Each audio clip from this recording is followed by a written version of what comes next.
망해보고 나서 그것도 깨달은 것 같아요. 제 생활비는 어떻게 했겠어요. 과외를 진짜 많이 했어요. 달에 한 10개씩은 했을걸요. 근데 그냥 계속해, 이거 계속해, 흔들리지 마 했고 계속했더니 이제 그게 빛을 발하기 시작한 거죠. 어떻게 보면 광고가 많이 들어왔어요. 그러니까 물밀듯이 들어와서 광고 해내는 것만 해도. 여러분 안녕하세요. 806 초대석의 박성원입니다. 오늘은 전 세계에서 가장 큰 시니어 인스타그램 채널을 운영하고 계시고 무려 총 뷰가 1억 뷰가 넘는다고 하는데요. 그 이외에도 에이전시, 마케터, 콘텐츠 크리에이터 다양한 역할을 수행하고 계시는 더뉴그레이의 권정현 대표님 모셨습니다. 반갑습니다. 반갑습니다. 네, 안녕하세요. 저는 한국의 아저씨, 아줌마, 할아버지, 할머니들과 함께 컨텐츠 만들고 있는 더뉴그레이 대표 권정현입니다. 반갑습니다. 네, 반갑습니다. 1억 뷰, 진짜 어마어마한 뷰인데요. 어떤 컨텐츠가 그렇게 1억 뷰나 나왔나요? 당시에 릴스에서 유행하던 음원이 하나 있었는데 이렇게 손 흔들면서 이렇게 춤추는, 단체로 네네네. 춤추는 군무? 그런 영상이 하나 있었어요. 해외에서 바이럴된 영상이었는데 저희가 그대로 그거를 어떻게 보면 챌린지 형태로 따라했죠. 근데 그게 감사하게도 틱톡 그리고 인스타그램에서 도합 한 1억 뷰 정도 나온 것 같아요. 근데 그 컨텐츠가 더뉴그레이 그리고 아저씨즈 그런 이름들이 나왔었는데 네. 뭘 하고 있는 곳인가요? 정확히는 시니어분들과 함께 패션 콘텐츠를 만드는 일로 시작을 했는데 많은 분들이 거기에 의미부여를 하시기 시작한 것 같아요. 뭔가 저런 라이프 스타일을 살고 싶다. 감사하게도 확대 해석해 주시고 계시고 의미부여도 많이 해주시고 계신 것 같아요. 그러면 지금 이제 패션 쪽이 메인이라고 할 수 있잖아요. 원래 패션을 전공하셨나요? 지금 우리가 보면은 누가 봐도 패션 전공자는 패션 업계에서 일할 것 같은 그런 느낌이 물씬 풍기는데 그런 얘기 많이 들으시죠? 저 진짜 많이 듣죠. 당연히 뭐 패션 아니면 뭐 비즈니스 전공했다고 생각하시는데 전 원래 원자력이 처음 전공이에요. 원자력이요? 네, 그래서 제 와. 친구들은 다 저기 울진, 고성 네. 이런 데 많이 있어요. 그래서 원자력 전공을 하다가 너무 힘들더라고요. 저랑 너무 안 맞았고 그래서 그나마 타협을 본 게 컴퓨터와 경영을 반반 정도 다루는 정보 시스템을 전공을 했어요. 공부를 열심히 하진 않았지만 거기서의 경험이 많이 도움이 된 것 같아요. 근데 그 다음에 의대도 준비를 하셨다고 들었거든요. 그때 뭐랄까요? 대한민국 대부분 고등학생들이 해보는 성취가 공부 말고 없잖아요. 뭐 어찌저찌 해서 좋은 학교에 갔지만 거기에서 성취감을 못 보기 시작한 것 같아요. 나랑 비슷한 레벨의 공부 잘하는 친구들이 다 와 있었고 그 다음에 뭐 열심히 해서 가면 대기업 가는 거? 그러면 나는 어떻게 조금 더 성공 아니면 성장할 수 있을지라고 생각해 봤을 때 그냥 옛날 성취로 돌아간 거예요. 공부밖에 답이 없구나. 그리고 샤바샤바 안 해도 되려면 전문직 해야겠구나. 그런 굉장히 우리나라 고등학생들이 뻔히 하는 어떤 생각의 방향이죠. 그래서 다시 공부를 하기 시작했고요. 그때 인생이 많이 바뀐 것 같아요. 어떻게 보면 사수죠. 사수인 거죠. 학교 갔다가 휴학하고 사수를 한 건데 생각이 그때 많아졌어요. 그때 진짜 나 이거 평생 할 수 있는 건가? 이렇게 골방에서 공부하는 거 나한테 맞는 건가?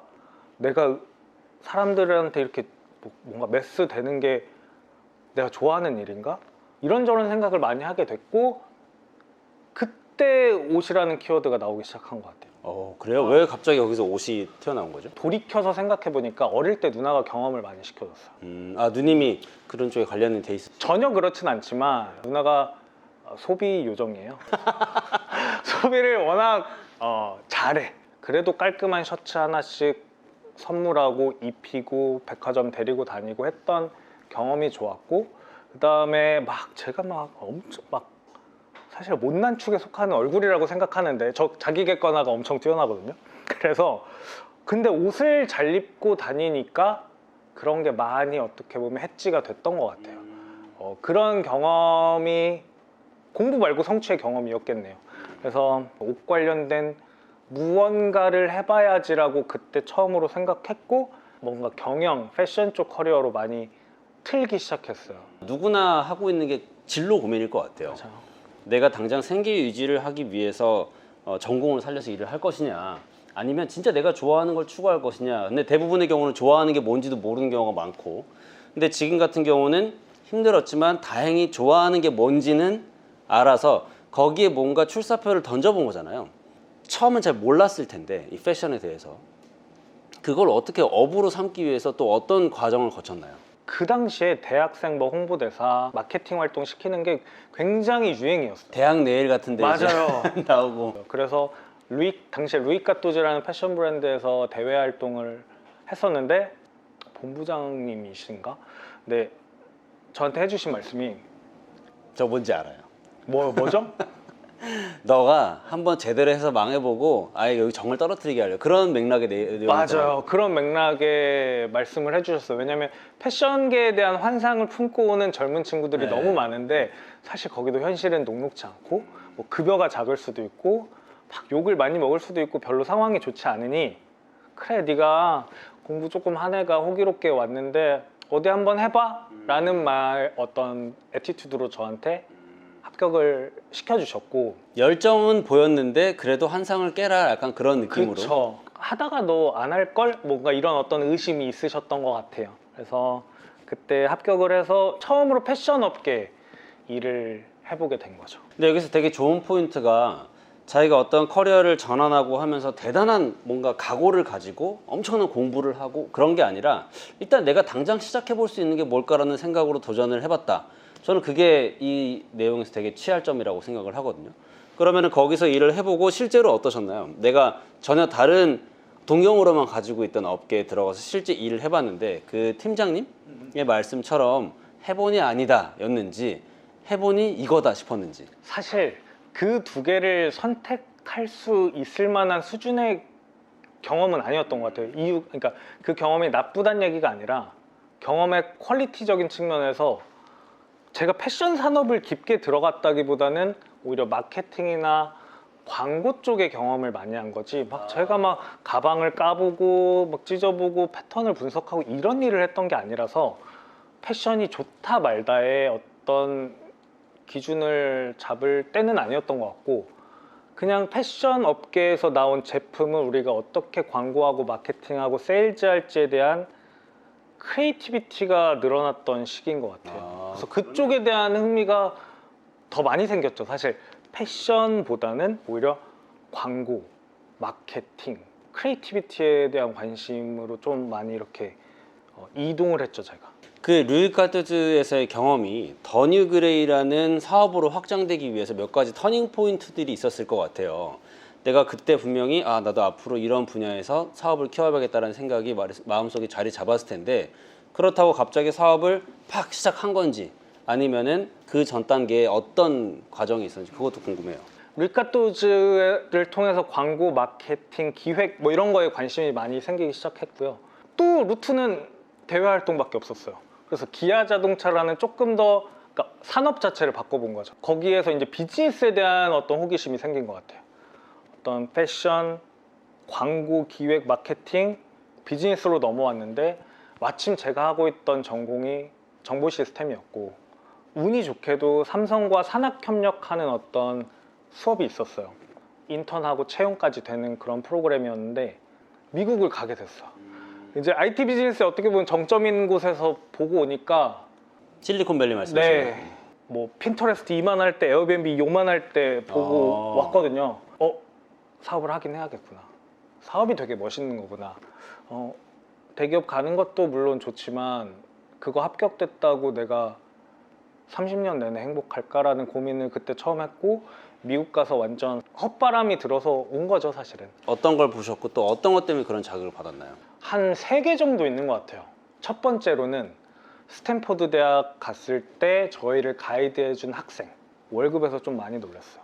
저희 인턴이 월급 그때 주급 30만 원 이랬나? 40만 원, 30만 원 이랬을 거예요. 근데 걔네는 저보다 한참 어린데 마이크로소프트에서 인턴 800 받는다 그랬어요. 와 진짜요? 일단 그거에서 너무 뭐야 이게 되게 현실적인 충격이었네요. 너무 충격받았어요. 그리고 제가 스탠포드의 사이즈 보고 좀 많이 놀랐어요. 스탠포드에서는 올림픽 때 금메달 따는 숫자가 50개였나? 스탠포드 대학교 재학생이 따는 금메달 숫자가 재학생이. 근데 우리나라 막 7개, 8개, 막 10몇 개 따면 막 좋아하고 그러잖아. 이거 뭐지? 그때 학벌 만능주의에 쩔어있던 있었던 권정현이 그거에 완전히 무너진 그럼 케이스. 내가 우물한 개구리였구나. 완전. 그러니까 그게 단 줄 알고 계속 공부를 했을 거잖아요. 그리고 저보다 조금 더 잘하는 친구들한테 어떻게 보면 열패감도 있었을 거고. 근데 그런 게 완전 다 씻겨진 계기였고. 두 번째는 저의 상사들이 멋있지 않았다. 아, 저랑 같이 갔던 상사, 대기업의 상사였을 거잖아요. 그렇죠. 뭐 부장님, 과장님이 계셨을 거잖아요. 근데 이제 페이스북 뭐 그런 데서 근무하는 한인분들이 회의실 잡고 이렇게 멘토링 해주는 시간이 있었어요. 근데 거기서 삼성 너무 효율적이지 않아. 국내 대기업 뭐 효율적이지 않게 일해. 너무 딱딱해. 막 이런 얘기를 하는데 우리 부장님 저기서 졸고 있는 모습이 너무 별로였어. 내가 앞으로 저렇게 저거잖아. 되는 건가? 내가 딱 저렇게 되는 거잖아. 근데 막 같이 갔던 교수님도 사실 막 전날 술 먹고 막 다음날 토하고 일정 수행 안 하고 이런 모습들이 저렇게 되고 싶지 않았어요. 그리고 인턴십 겪으면서 그 밑에 푸드코트로 밥 먹으러 내려가잖아요. 그 에스컬레이터에 쫙 한 몇백 명이 내려가는 게 컨베이어 벨트에 실려가는 어떤 부속품 같았어. 그 느낌이 너무 싫었어요. 근데 이제 마침 헛바람이 엄청 들어왔고. 아, 이제 내가 이 회사 소속돼서 직원으로서 일할 게 아니라 나만의 길을 새로 까는 게 훨씬 더 성공 가능성이 높겠다. 맞아요. 제가 자기 객관화가 뛰어난다고 했잖아요. 걔네들보다 머리가 좋거나 걔네들보다 열심히 할 자신이 없었어요. 다른 거 하자 라고 해서 그 당시에는 그냥 사업하면 일단 여기서는 벗어나겠지 정도였던 것 같아요. 자, 근데 여기서 한 가지 흥미로운 점이 뭐냐면요. 젊은 사람 타깃이 아니라 지금 시니어를 대상으로 하고 있잖아요. 그 계기가 닉 우스터라는 사람으로 알고 있는데 그분은 어떤 사람이고 또 왜 내가 지금 시니어 시장을 진입을 하게 됐는지 그 점이 되게 궁금합니다. 그냥 패션 쪽에 있다 보니까 그 대외 활동 같이 했던 뭐 동료들 누나들이 니구스터 사진을 그냥 어느 날 툭 보여주면서 야, 너 나중에 나이 먹어도 옷 이렇게 입고 다니겠다 하면서 보여줬던 게 니구스터였어요. 세상에서 가장 멋진 할아버지? 중년? 그쵸. 할아버지가 그쵸. 아니죠. 중년이죠. 그렇게 불리죠. 그런 분 사진을 사실 그 부끄러워해야 돼요. 왜냐면 패션을 관심 있던 사람이 니구스터를 몰랐다 말도 안 되거든요. 그냥 되게 얕은 관심이었던 거죠, 저도. 그 정도로 영향력 있고 유명한 분이죠. 니구스터. 네. 근데 몰랐지만 그 계기를 통해서 봤는데 좀 어이가 없었어요. 왜요? 일단 할아버지 나이 들어도 이렇게 멋있을 수 있구나. 그 다음 두 번째로는 나이 든 사람 옆에 젊은 친구들이 스스럼 없이 같이 즐기고 있는 모습이 우리나라에서는 볼 수 없던 그림이라고 저는 생각했어요. 나이 든 사람한테 멀리 떨어지려고 하잖아요. 그렇죠. 같이 안 있으려고 하잖아요. 그 두 가지였던 것 같아요. 그냥 남자답고 멋있고 젊은 사람들과 네. 스스럼 없이 어울리는. 네, 그 두 가지 포인트가 너무 충격적이었고 그럼 내가 그냥 한국 할아버지도 저렇게 만들 수 있지 않을까라는 그냥 재밌는 상상 정도로 시작을 했죠. 우리 주변에 보이는 그런 아저씨들을 이렇게 멋있는 사람으로 바꿀 수 있을까? 근데 그건 사업가적인 생각은 아니잖아요. 이게 돈이 될까 생각이 아니라 그냥 이렇게 멋있게 될까라는 생각이었을 텐데. 아저씨들을 메이크오버하고 콘텐츠가 성장하면 뭐 나중에는 쇼핑몰을 할 수 있겠지 정도의 대략적인 비즈니스 방향은 있었죠. 근데 그거보다는 그냥 재미가 더 좋았던 것 같아요. 제 옷장에 있는 옷들 동네 할아버지 그 카페 하시던 할아버지 있거든요. 그분 입혀드려가지고 사진을 찍었는데 갑자기 그게 당시엔 페이스북이었어요. 페이스북에서 바이럴되고 여기저기서 퍼가고 언론사 취재 오고 하면서 컨텐츠가 먼저 주목을 받게 됐죠. 자, 그 다음에 제가 할 수 있었던 비즈니스는 뭐였을까요? 쇼핑몰? 를 할 수 없었어요. 왜? 난 다시 어디로 돌아가냐면 PPT 만드는 거로 돌아간 거예요. 그래서 정부 지원 사업 받는 거에 비즈니스가 몰빵돼 있었어요. 왜냐면 내가 할 수 있었던 최고의 성취는 PPT 만들어서 상 받는 거니까 다시 글로 돌아간 거예요. 2014년부터 2018년 초까지 그거 받는 거 말고는 사실 이렇다 할 사업 성과가 있었나 하면 없었던 것 같아요. 너무 부끄러운데 그거 말고 할 줄 아는 게 없었어요. 그 아이디어를 떠올리고 한 4년 정도는 계속 정부 지원 사업에 몰빵하고 사실 내가 지속하기 위해서 돈은 없으니까 정부에서 나오는 그 지원금 아무래도 시니어다 보니까 좀 더 돈은 관심이 많이 잘 나왔을 네. 것 같은데 그럼 본격적으로 내가 이거 사업화 시키게 된 거는 언제부터인가요? 한번 망하고요. 카페를 한번 차렸었거든요. 요즘 말로 하면 복합 공간이죠. 복합문화 공간. 그쵸. 카페도 있는데 우리 직원들도 거기서 일하는데 쇼핑몰의 쇼룸이기도 하고 할아버지가 메인 바리스타로 커피 타는. 그럴싸하잖아요. 오프라인 사업을 안 해본 제가 덜컥하니까 여러 가지 변수가 너무 많았고 첫 번째로는 현금이 안 돌았죠. 뭐 보증금이든 인테리어 하면서 묶였던 돈들이 너무 많으니까. 그래서 망했어요. 그래서 그 당시에 팀원들 한번 싹 다 이제 빠이빠이 하고 취업 준비했죠. 2018년도에요. 2018년도일 거예요. 그래가지고 그때 이제 친구들이랑 빠이빠이 했지만 친구들한테 말했죠. 근데 우리 이거 너무 재밌었으니까 많은 사람들한테 한번 서비스를 해보자. 컨텐츠를 만들었지만 그 컨텐츠를 만들 때 돈 받고 해본 경험은 없거든요. 근데 우리 돈이 너무 없으니까 돈 받고 하자. 그래서 와디즈에서 크라우드 펀딩을 처음 했어요. 어떤 걸로 펀드? 와디즈 메이크오버. 아빠들 가족 사진 또는 아빠 뭐 프로필 사진 찍어주는 건데 패션 메이크오버가 가미된 거죠. 그 얼마에 받고 얼마가 됐나요? 30만 원 받고 하는 서비스였는데 한 5분, 10분 만에 다 마감됐죠. 진짜 얼마나 됐어요? 그때 얼마 20병밖에 못했어요. 아. 그래서 한 700만 원 정도 모았거든요. 네네. 근데 완전 적자 났죠. 왜냐면 완전 적자가 났다고요? 완전 적자죠. 첫 번째 인건비 계산 하나도 안 했죠. 두 번째 옷 다 드렸어. 옷 벌을 드렸어. 한 벌. 그래요? 신발까지 옷을 사서 드렸어요. 30만 원인데.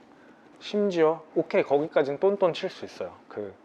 우리 인건비 빼고 잡지까지 만들었어요. 멋있는 건 그냥 다 했네요. 다 했죠. 돈도 없으면서. 그러니까 그런 걸 계산할 줄도 몰랐던 거예요.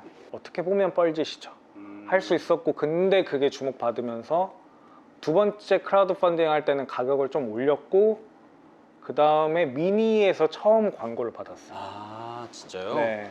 그게 이제 또 알려지면서 뉴발란스 메이크오버까지 한 게 된 거죠. 그러니까 근데 사업이 그게 처음이에요, 사실은 어떻게 보면. 근데 진짜 여기서 참 중요한 게 배가 방금 돈도 없으면서 라는 얘기를 했잖아요. 근데 그게 진짜 포인트인 게 돈도 없지만 그래도 처음부터 퀄리티를 우리가 이런 사람이라고 보여줘야 되기 때문에 진짜 없는 거 있는 거 다 팔아서라도 그거를 퀄리티를 구현하는 게 되게 1번일 것 같고 근데 여기서 조심해야 되는 게 그거잖아요. 회사에서 추구하는 바와 맞고 비전에 맞으면 없는 거라도 해야 되지만 초보 사업가가 가장 많이 실수하는 부분이 그건 것 같아요. 내가 사업을 한다? 그러면은 이 정도쯤은 있어야 되지. 그런 멋 때문에 남한테 보여주기 위해서 사업에 관련이 없는데 돈을 쓰는 거는 진짜 의미 없는 짓이다. 그게 망해보고 나서 그것도 깨달은 것 같아요. 망하기 전에는 그런 거에 좀 나 사업해 이거에 돈은 벌지도 못하면서 정부 지원 사업 그거 매출 말고는 매출도 막 진짜 작았어요.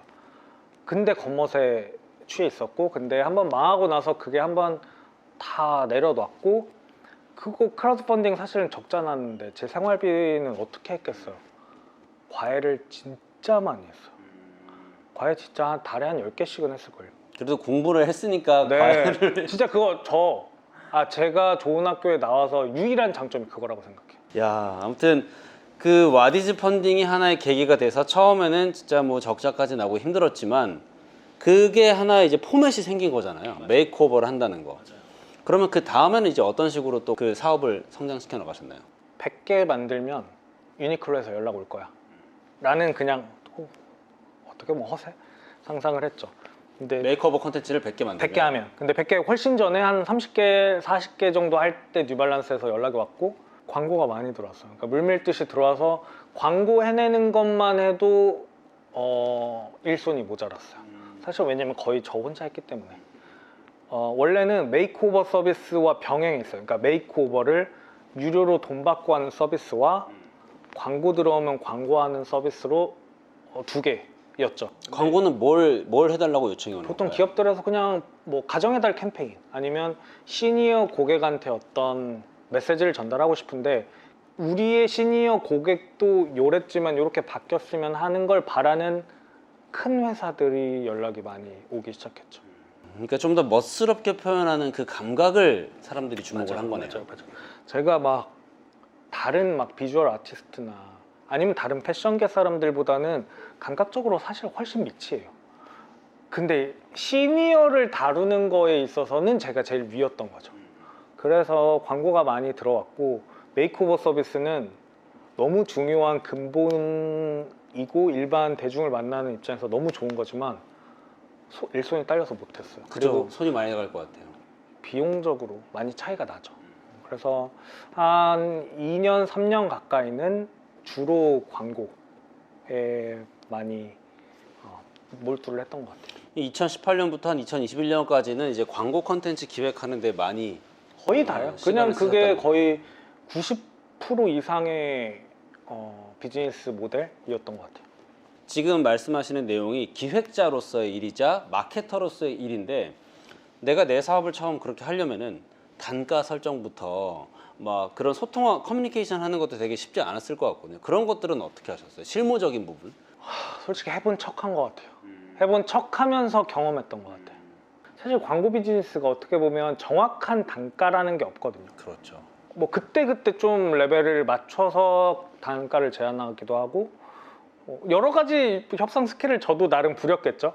뭐 어느 정도 위로 불렀다가 조정을 하는 수준도 있었고, 아니면 너무 근데 하고 싶어. 근데 그 회사도 너무 돈이 없어. 근데 너무 멋있게 나올 것 같아. 그럼 저희도 그냥 낮춰서 들어가고. 뭐 그런 게 뉴발란스였겠죠. 아무래도 패션 브랜드 쪽이 광고 어떤 비용이 작아요. 그렇기 때문에 뭔가 저희도 어느 정도 양보해서 들어갈 때도 있고, 이제 큰 회사들 뭐 이런 비용 정도는 쉽게 쓰시는 큰 회사들 같은 경우에는 저희도 어느 정도 받으면서 하고, 경험인 것 같아요. 얼마 전에 인스타 컨텐츠 그런 거 올리셨더라고요. 컨텐츠를 만드는 건 누구나 할 수 있지만 그 속에는 이만큼의 다른 점이 있다. 그리고 이 점은 우리밖에 할 수 없다. 그 괄호 안에 들어간 내용이 뭔지, 제 기획을 컨텐츠를 기획하면서 독보적인 경쟁력을 갖추기 위해서는 어떤 게 필요하다. 그런 이야기를 좀 듣고 싶습니다. 제가 늘 하는 것 중에 하나가 뭐 브랜딩이라고 하면 시간을 못 이기는 것 같아요. 시니어 패션을 다룬 지는 어떻게 보면 10년이 됐거든요. 그러니까 그동안 여러 가지가 쌓인 거죠. 뭐 컨텐츠 정량적으로 뷰일 수도 있고, 팔로워 수일 수도 있고, 그동안 만났던 시니어의 수일 수도 있는데, 그 10년 사이에 그래도 포기했다 포기 안 했다가 꾸준히 해왔던 성실성일 수도 있고, 중간중간에 그렇게 적잖았던 뻘짓이었을 수도 있고, 이런 게 다 이제는 서사라는 형태로 사람들한테 전달이 됐던 것 같고, 그를 통해서 팬심이 생긴 것 같아요. 와, 그러면은 너처럼 되려면 10년 해야 돼? 라고 할 수 있잖아요. 근데 10년 제가 했던 거 제가 봤을 때 한 2, 3년 안에도 충분히 밀도 있게 할 수 있을 것 같아요. 근데 한두 달은 정말 아닌 것 같고, 어느 정도의 시간은 분명히 필요하다. 근데 시간과 관련돼서 얘기 드리면, 저희가 뉴발란스 메이크오버 할 때 지방에 있는 사진관들에서 저희를 카피해서 똑같은 프로그램을 되게 많이 만들었어요. 그리고 그런 프로젝트를 다른 패션 회사가 광고 뭔가 캠페인으로 하기도 하고, 근데 그래서 팀원들이 되게 불안해했죠. 그때 했던 말이 컨텐츠는 소비되는 게 아니라 축적되는 거야 라고 말을 했거든요. 이제 그게 빛을 발하기 시작한 거죠. 어떻게 보면 당시에 저희가 만약에 광고주들이 메이크오버 말고 딴 거 없어요? 해서 또 다른 걸 했으면 그냥 광고 대행사가 됐겠죠. 근데 그냥 계속해, 이거 계속해, 흔들리지 마 했고, 계속했더니 다 이제 안 하기 시작하죠. 그래서 남을 수 있었던 것 같고, 어필리에이트 커머스를 제가 2014년부터 얘기했어요. 어필리에이트 커머스라고 하면 어떻게 되나요? 뭐 예를 들어 외국의 패션 브랜드들은 그걸 인플루언서들이랑 되게 많이 하죠. 광고비 주는 게 너무 힘드니 대신 링크를 줄 테니 이 링크를 통해서 수익이 나면 너한테 10%씩 주겠다. 이런 게 굉장히 활발한데, 아마존 같은 데서 많이 맞아요. 하죠, 예. 근데 한국에서는 쿠팡 정도 말고는 사실 많지는 않은 것 같아요. 그거를 지금 사업에도 넣고 싶은 이유는 뭐 여러 가지 인문학적 맥락이 있습니다. 사람은 푼돈이라도 벌긴 해야 되는 것 같아요. 굉장히 생산자적인 위치에 있어야 시니어들이 우울해하지 않을 것 같거든요.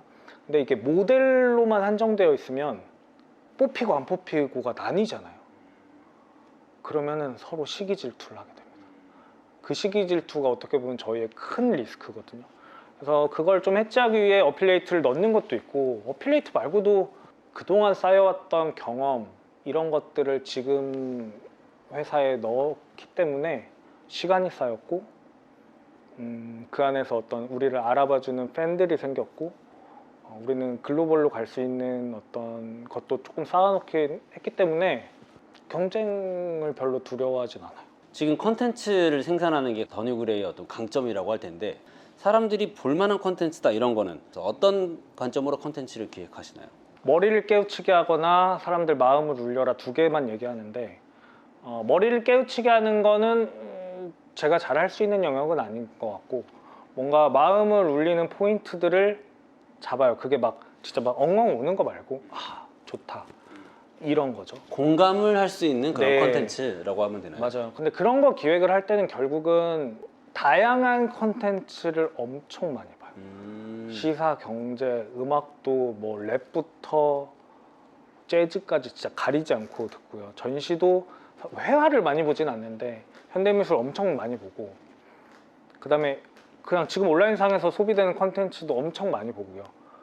어떤 걸 제가 편집해서 합쳤는지 정확히는 모르겠는데 많이 보고 내가 좋았던 것들을 합쳐서 컨텐츠를 내는 건 있는 것 같아요. 근데 뭐 자막이 음원에 맞춰서 탕탕탕 하고 나오는 그런 기술적인 것들은 그때그때 인스타그램에서 소비되는 걸 빨리빨리, 형식은 빨리빨리 차용하고 그 안에 내용은 아까 말씀드렸던 것처럼 제가 좋아하는 것들을 편집해서 넣는 것. 결국 기획자가 되기 위해서는 내가 머릿속에 가지고 있는 소스가 많아야 된다, 소재가 많아야 된다, 그렇게 할 수 있겠네요. 맞아요. 제가 좋아하는 말 중에 기획은 경험의 축적이다. 그 20살 PPT만 만들던 대학생 친구가 할 수 없는 기획이라고 저는 생각해요. 아까 얘기하셨던 이제 브랜드도 결국 시간의 축적이라는 맞아요. 말, 이게 축적이라는 말을 되게 중요하게 생각하시는 저는 너무 중요하다고 생각해요. 시니어 에이전시로도 활동을 하고 계시고 또 시니어 모델 아카데미도 운영을 하고 계시죠. 그러면은 내가 시니어로서 그런 제2의 전성기 또는 새로운 꿈을 펼치기 위해서 어떤 걸 준비하거나 이런 것을 신경 쓰셔야 됩니다. 그런 게 있나요? 시니어 모델이 시니어들 사이에서는 붐인데 그래서 공급이 너무 많아요. 근데 시니어를 찾는 수요는 굉장히 적어요. 반대로 시니어 인플루언서, 크리에이터라는 영역은 시니어들 사이에 관심이 크게 없어요. 근데 반면에 기업들은 모두가 시니어 인플루언서, 시니어 크리에이터를 원해요. 아 그래요? 왜냐면 인구 문제랑도 연결이 되고요. MZ 인구가 너무 딸려요.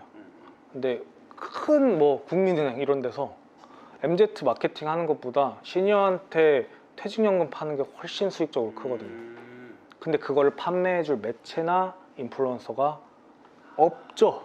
그러니까 이 모델과 인플루언서가 같은 거라고 생각했는데 생각해보니까 모델은 말 그대로 옷 입고 멋있게 해서 출연하는 사람이고 출연해서 누가 누군지도 몰라요. 인플루언서는 말 그대로 영향력을 행사하는 자기 팔로워도 있고 팬이 있는 그런 사람을 얘기하는 거죠. 맞아요. 그래서 직접 내가 어떤 홍보를 하거나 셀링을 할 수 있는 사람들. 기업들은 모두가 원하는데 시니어들은 어렵다고 안 해요. 경쟁자가 없어요. 그럼 아카데미에서는 지금 그런 걸 가르치시는 그런 거예요? 거를 굉장히 어렵지만 가르치고 있어요. 컨텐츠 제작. 컨텐츠 제작을. 이게 좋기도 하면서 안 좋기도 한 건 그래도 공부 많이 했으니까 저도 그동안에 제가 쌓아온 경험이나 지식, 그다음에 막 저희 브랜딩 갈 때 막 칼륨까지 나와. 근데 그거 다 내려놨어. 쉽게 가야 되니까. 엄청 쉽게 가야 돼. 진짜 컷 편집 자르기를 가르치는데 엄청 오래 걸려요. 진짜 생각보다 너무 많은 시간이 걸려요. 그래서 그런 것들을 가르쳐 드리고 이제 그렇게 해서 양성된 분들을 저희가 이제 광고주를 만날 때 메이크오버 좋은데 메이크오버는 그러니까 브랜드 PR적인 측면에서 좋은데 커머셜하게 풀기는 인플루언서를 한번 태핑해 보시는 거 어떠냐 해서 제안을 그때부터 이제 드리기 시작하는 거죠. 어렵지만 그쪽으로 가려고 하고 있어요. 그래서 시니어 분들한테 어떤 팁을 드리자면 온라인과 친해지시고 근데 단순히 보지만 마시고 사진 찍고 영상 편집해보고 하실 수 있도록 좀 디지털라이즈드 된 라이프를 살아보시라. 시니어로서 나만의 삶을 새로 만들어가고 싶은 게 가장 큰 목적일 텐데 단순히 그냥 모델이 된다, 어디에 고용된다가 아니라 스스로 나를 세상에 드러낼 수 있는 컨텐츠 기획자가 되고 핸드폰, 스마트폰을 잘 활용을 해야 된다. 그렇게 해야 뭐 저희 비즈니스도 크겠지만 그래서 요즘 제가 이런 말까지 하면 좀 그런데 그래야 우리나라 미래가 있습니다. 우리나라의 미래는 청년에게 있지 않아요. 시니어들이 젊어지는 거에 있어요. 시니어들이 젊어져야 젊은 친구들한테 새로운 기회를 주거나 할 수 있지, 시니어들이 옛날에 머물러 있으면 세상 안 바뀐다고 생각해요.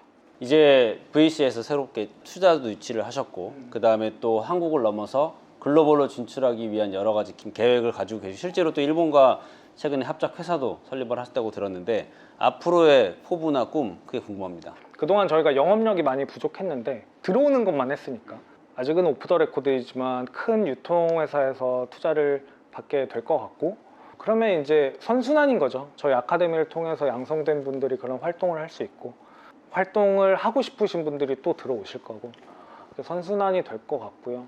그렇게 해서 쌓은 또 어떤 네트워크 효과를 일본, 중국에도 가려고 하고 있어요. 그러니까 일본 파트너사는 오프라인 유통사고요.